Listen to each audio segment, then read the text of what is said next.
Welcome, I'm the Deadwood Jedi. This is another Raid Shadow Legends video. We are in the test server again, and we're building another 4-3 ratio team. This time I'm going to be bringing 3 champions that go on a 4-3 ratio. So we're really trying to show all the different permutations of this style comp, and there are a lot of them, even more than what I'm showing, because just by altering the speeds of one champion or 2 champions by a little bit, you can really alter when their turns are happening, and that can make a big difference in the result of your clan boss run. So we're going to be trying something a little different. This is going to be bringing, like I said, 3 champions that are going at a 4-3 ratio. Now I'm taking some of the gloves off on how I'm building this. I'm bringing in 1 legendary champion. It's Rosin. You confuse them. It's not hard to do. None of these champions are unattainable for you. The hardest one actually to get is going to be Skull Crusher, the counterattack champion. There's only 3 counterattack champions in this game, so if you don't have Skull Crusher, that might alter how you would build this style team. And again, I'm using double ally protection. I'm using increased defense for the entire fight. We have counterattack, we have decreased defense and weaken. We actually have even poisons in this team, and I'm able to do that with 5 champions, primarily because I'm able to manipulate the turns by putting them on 4-3 ratios, so I'm getting the benefit, the maximum benefit from all 5 champions, and that's the goal here. So I'm gonna go ahead and show you guys all the champions, all the builds. I'm gonna give you a quick preview of what it's like in the calculator as well, just like I've been doing so far, so you have an understanding of how you can manipulate your team and get the best result from the champions and the gear that you have on your account. And that's always the big thing with these things, making sure you can do the best with what you have on your account. Before we get into it, just a reminder for you to subscribe to this channel, hit that notification bell so you know when the next one of these style videos comes out, because you don't want to miss out on information that maybe would be helpful for your team. On top of that, I do want to remind you that we have that Soundstripe link down below if you like the music from this video here. And without any further ado, let's go ahead and check out the champions. So this is going to be the team that I'm bringing in here. We have Sepulchre Sentinel this time in the lead. I'm okay with Sepulchre taking the stun this time because we're going to block all the debuffs. We're going to have ally protection on her and increase defense on everyone. So the stun should go to our leader, in this case, Sepulchre Sentinel. I have Rosin next in the list because Rosin also is a really good defensive champion. So if Rosin takes a stun, that's okay. And then Steel Skull is going to be the one after that. Now, this is an affinity-friendly comp. This can work against any affinity, but you're going to have less result against whenever you're going against red affinity. And the reason why is because that clan boss is going to try to target your blue affinity champion, in this case, Jareg. If, however, you have a champion like, say, oh, I don't know, Draco on your team, all of a sudden Draco becomes just as valid a candidate for the stun as someone like Jareg, and they will then be protected just like Rosin is, just like Steel Skull is, just like Sepulchre Sentinel is, with both increased defense and ally protection. They're higher in the turn order, so they're going to be the one targeted, not Jareg. So that can make this completely affinity friendly and very good for all affinities. Remember, the clan boss will try to avoid things like counterattack, increased defense, reflect damage, as well as block damage. But the clan boss doesn't care about who has block debuffs or not. Doesn't affect their stun targeting. Doesn't care about things like continuous heals. Importantly, doesn't care about ally protection. This is how we're able to manipulate the clan boss to hit the champions we want, who have ally protection, who have block debuffs on, and not hit the champions we don't want that don't have those abilities, because we're making sure everybody has the buffs that the clan boss does care about, increased defense. So as long as affinity fits the clan boss mode, we're going to be just fine no matter who takes that stun. So that's how this is going to work. Let's go ahead and look at the champions really quick, and then we'll get into the run itself. All right, this is my Rosin. Now, he is not in stalwart, the only champion that isn't, but I think he's tanky enough to take it because we got him at almost 5,000, over 5,000 HP, or defense there, and 40,000 HP. Should be good enough, especially with the ally protection, increased defense buffs. I'm not too worried about him dying too early. The crit rate's good. 248 crit damage is really nice. This guy hits so hard, one of the best clan boss damage dealers in this game. 257 accuracy, really strong, and of course offense and defensive masteries with going down to Giant Slayer for him. He's going to be really, really good for us. Sepulchre Sentinel, same masteries as I had before, offense and defense. Same speed, 239 speed is going to work just fine for this type of build. This is pretty much the minimum speed we can go with her, though. We can go faster and still get the same kind of rotation, just can't go any slower. 37,000 HP, 4,200 defense. Again, those numbers can always bump up, but she's a pretty solid damage dealer, so I do like to give her the crit rate, the crit damage. Obviously, she needs the accuracy, and that's going to work really nicely for us. We have Skull Crusher again. I slowed him down some because of this build. We need to go have him going at 172 speed with a speed set. Without a speed set, we could get away with 171, but that's pretty much the minimum we can do this with. He's got 3,200 defense. Honestly, that should probably bump up a little bit, but we'll be fine with 80,000 HP. 100% crit rate is going to be just fine for smacking around dudes. And then we have Jareg here.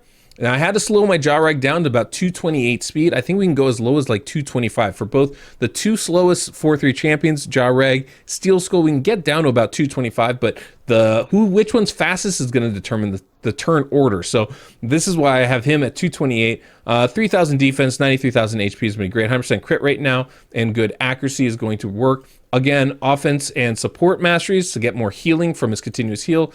Skull Crusher is in the defensive tree, and then we have Steel Skull, who's also in the support tree for the healing as well.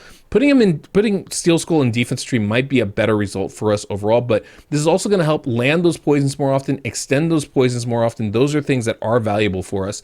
Again, stalwart gear here. 3,600 defense, 52,000 HP, 227 speed, just slower than Jareg. This is going to be important for the turn, or almost 100% crit rate, and good accuracy. Okay, that was speeding through all of that. We've got those champions. We know what we're doing. Let's go into the run. I'll kind of explain how this is going to work. With all of these teams going at these 4-3 ratios, it usually takes 2 or 3 cycles for the clan boss turns for us to get fully in sync. So it's going to take us a minute to do that. We have to manual just in the beginning. I did set the AI to limit my manualing. I could let it run on auto for the first turn, for example, but we do need to give it some time to set up. We're using just our A1s there to start so we can get everything synced up the way we want.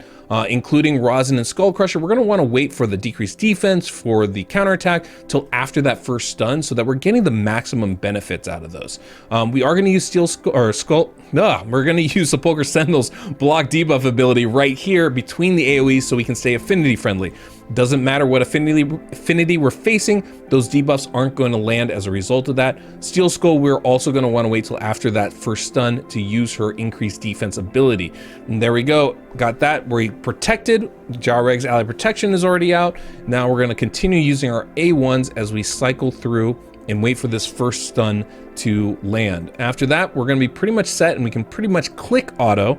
Even if it's not fully in sync yet, everything will sync up by the time we need it to, which is going to be, for this build, turn 6. So there you go. You can see the stun landed on Sepulchre Sentinel. Not ideal, obviously, as that, protection fell off, but that's okay. One of the great parts about Steel Skull and manualing this beginning part is we can adjust with this. So now we went through this first cycle. We can put the decreased defense in the weaken out there. Perfect.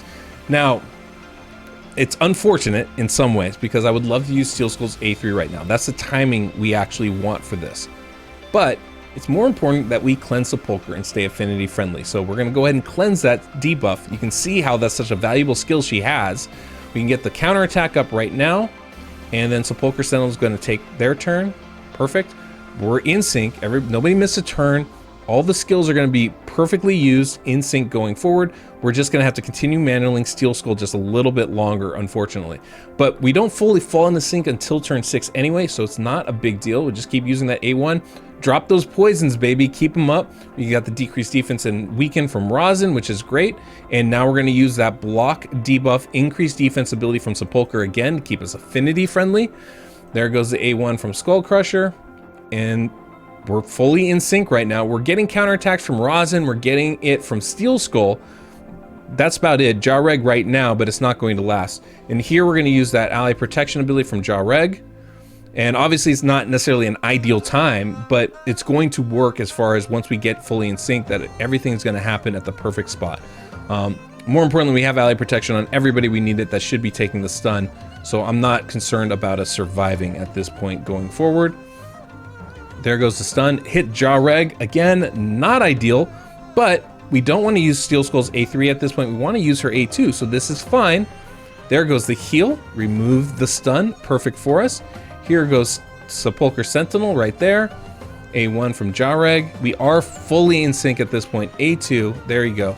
We get the A3 here, giving us increased defense across the board. And then Skull Crusher places that counterattack. and we're good to go. There goes Sepulchre Sentinel with the A1. Everybody has increased defense. We have ally protection across the board, which is what we want. Counterattacks across the board, which is what we want. And at this point, we can click auto, and everything's going to work exactly like we want. Jarreg's taking a double turn here between the AoEs. So that first attack is just an A1, help keep that decreased attack up, right? And then there goes the A2, increased defense across the board. We have the block debuffs from Sepulchre Sentinel. Now, it's not going to stay on everybody, right? Skull Crusher went after, Jarreg went after, so it's going to fall off them. But the thing is, the clan boss doesn't care. We still have increased defense from Jarreg on everybody.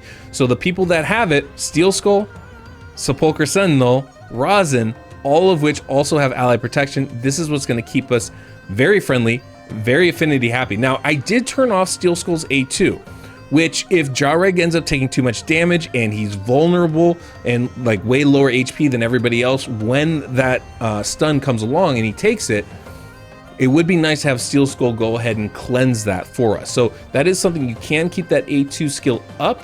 It would be nice to have it, although because of the timings of things, it generally wouldn't come at the right time anyway. The A3 is a 4-turn cooldown. The A2 is a 3-turn cooldown, which means the A2 is always going to come after that A3 skill. And so that's why that's one of the reasons why I turned it off. I just didn't feel like it was going to be necessary in this build, and I didn't feel like it would actually help us either. So that's kind of important to kind of keep in mind. But as far as the rest of this goes, we should be in good shape. You can see Sepulchre Sentinel's taking that stun. Jarreg is vulnerable to it. I mean, Rosin can take the stun as well. As long as Jarreg doesn't take it, I think we should be okay. Same thing with Skull Crusher. As long as those two don't take the stun, we should be fine. But that's going to be a big thing about this team. You know, I'm not 100% certain that that's how it's actually going to go down. That's what I'm hoping for, though. So if we can maintain that, this is going to be an excellent team with an excellent run. But we don't have Leech. We don't have a lot of healing outside of a little bit from Steel Skull, a little bit from Jarreg. And so that's definitely going to limit the potential of this type of team. But it's really hard to build these types of teams. So I know the damage potential here might be a little bit lower, but I wanted to show it to you guys anyway. So we're going to watch the rest of this run. It probably won't last a super long time as we continue to take damage. But you guys can get an idea of how well it works and how fully this team can run in this game. So, you know, affinity friendly comp. It's fun. You can watch.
You might have seen right there, Jarreg just took the stun.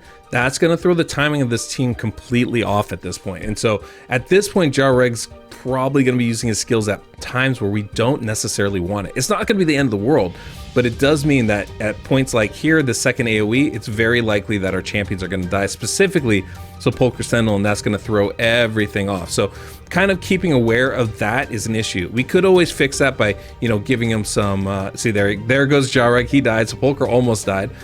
But doing things like giving him immortal gear can really help with that. You know, changing up the timing of some of these skills, even replacing someone like Steel Skull with Grush could be a really good option for us going forward. But all in all, it's still not a bad result we're getting.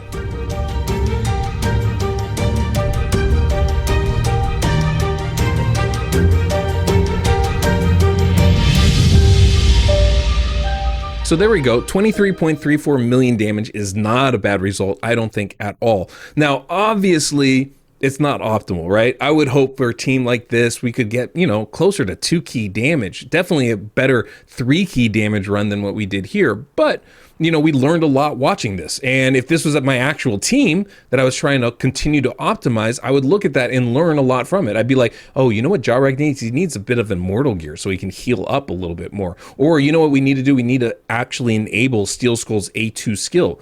Or maybe I don't need Steel Skull on this. Maybe I need to bring in somebody like a Grush instead so that we can get better healing across the board. I can even put him at a 4-3 ratio. That'd be great. And then I can change the timing of Sepulchre Sentinel skills or Jarrag skills to better utilize my team and make sure that we stay alive a little bit longer. There are a lot of ways, or, maybe it's as simple as giving one of my champions lifesteal gear. That's a great result as well. But you can understand, like, once I know what my team is doing, I can start to adjust to it. But I can't use these kinds of champions if I can't put them at the right speeds to fully utilize their skills. And that's what I wanted to show today is, hey, this is a great way to utilize 3 champions at a 4-3 ratio. If you have those champions, this is how you can utilize them and maximize their skills and abilities. Because 4-3 ratio champions are great. Champions with 4 turns cooldowns on their kits are really good, and you want to be able to use them where you can. And so understanding, hey, these are the champions, this is how I best utilize them, is really, really positive for your full team damage. As I said, I wanted to show you guys a little bit how this works in the calculator, and you can see here that on turn 6 we start getting those double turns and it becomes regular. You can see the repeating pattern of all the skills and abilities, and so being able to maximize that is really what it's about. Now, obviously, like I said, we have 2 champions going at, in the 220 speed and one going at 240 almost. And that's how we're able to get this kind of result. If we change the skills, if we build up Sepulchres go even faster, we can change when those rotations happen. And maybe that's a better result for us and our team and where we want skills to happen.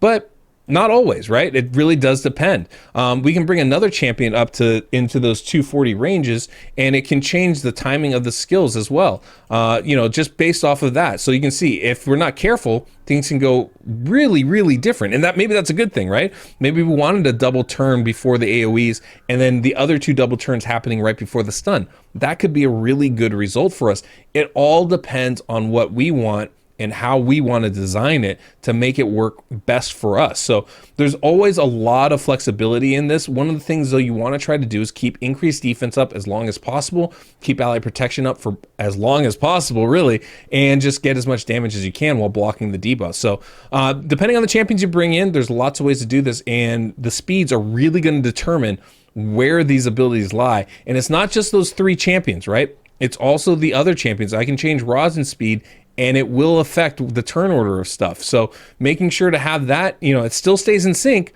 but based off his speed, that can really change things. Changing Skull Crusher speeds can change that as well. So understanding all of that can really, I think do a lot as far as improving your team, or at least getting it set up the way that you want it set up.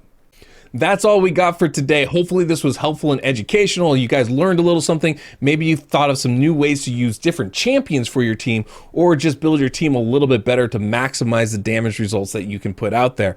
Hit that like, subscribe, notification bell so you know when the next one of these comes out. You don't want to miss it. And until next we meet, I'm the Deadwood Jedi.